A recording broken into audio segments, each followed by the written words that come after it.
It's Thursday. That means we have a vet here to answer your pet questions. So if you have a problem with your pet, you can give us a call. The number is 918-460-KJRH. And as always, it's Dr. Joe Landers here to answer your questions. And he's brought along Chucko this morning. Good morning. Yeah, this little Chucko, he's about a year old. He's about he's a Chihuahua. I mean, he's certainly pretty much a Chihuahua, right? Yeah, he is. We're going to stop by Taco Bell after this and have a bite to eat. He likes the nachos. He's a good he's a good little guy. He's Animal Aid found him kind of running around, and he's been neutered, and he's all ready to go. He's a youngster. He's still a little bit kind of nervous about things. These dogs typically are a little bit nervous because they're smaller, and they know that, and they want to make sure that they do okay. But he got the little apple head. He's a great little guy. He seems like it. A lot of energy. Yeah, he does. We actually have several little Chihuahuas there, and they play together pretty good. Sometimes they get a little bossy with each other, but overall they're really good little dogs.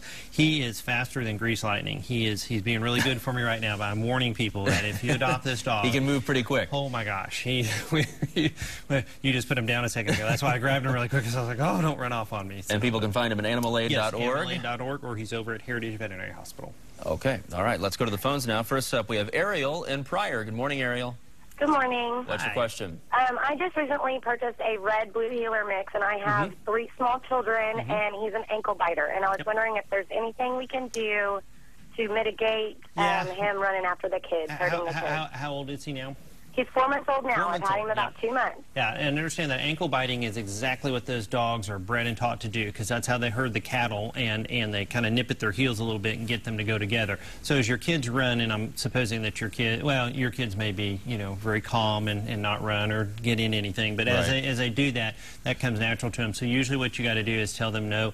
And I'll give them the 2 or 3 rule. You do that a couple of times, and I time you out in your cage, and that will work for a little while. The other deal, a lot of times, is to avoid that behavior in the first place. If the kids are running around outside, you don't let the dog run around, but that's kind of the time that they all want to play and everything, so that's kind of tough. So, yeah, you got to kind of work on that. So. Sure. Let's head out to Bristow now and talk to Robert. Good morning, Robert. Good morning. What's your question? My question is, I have a little Chihuahua. He's 5 years old, and the person that I got him from told me that if I fed him small amounts of chocolate every day or every other day, he wouldn't have seizures as often. And it seems to be working, but I was wondering if there is actually any validity to this. Well, actually, that ought to work kind of oppositely a little bit, because actually chocolate has theobromide in it, which is a lot like caffeine, actually, and so it's kind of a stimulant. It kind of depends on why the dog is seizuring in the first place, but most of the time chocolate is not a great thing for them, especially in big amounts, but they're very small, so a lot of times it doesn't take that much. There's a lot better medications out there to kind of stop seizuring, and if your dog is seizuring, my rule of thumb real quick is if your dog is seizuring over 20 minutes or over once a month, it probably ought to be put on some medication. So, okay, could be a serious problem. Yeah, it gets worse and progresses. Sure. So. All right, let's talk to Chelsea in Sand Springs. Good morning, Chelsea. What's your question? Hi. Hi. We have 3 dogs, and my brother recently came home from college and brought one home with him, and it's a small lab puppy, and we absolutely cannot get him to stop barking. Yep. Yeah, first thing on barking, I always tell people is we try to figure out what they're barking about.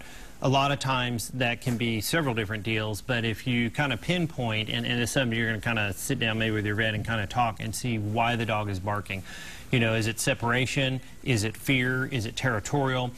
Is it wanting to get the other dogs to play with it for attention and stuff? And then you have to kind of direct your answer or your fix towards that. For instance, if it's barking for attention, a lot of times you have to wait that out, and it can be a long time. You separate them and they're barking, and then you only get them out when they're quiet, for instance. So don't reward them for the barking. You betcha. You come when they're barking and they just taught you. Exactly. They're just training you, and that shouldn't be how it is. No, not at all. Well, thank you, Dr. Joe. Thank you. Dr. Joe is here to talk about barking or whatever else you want to talk about every Thursday.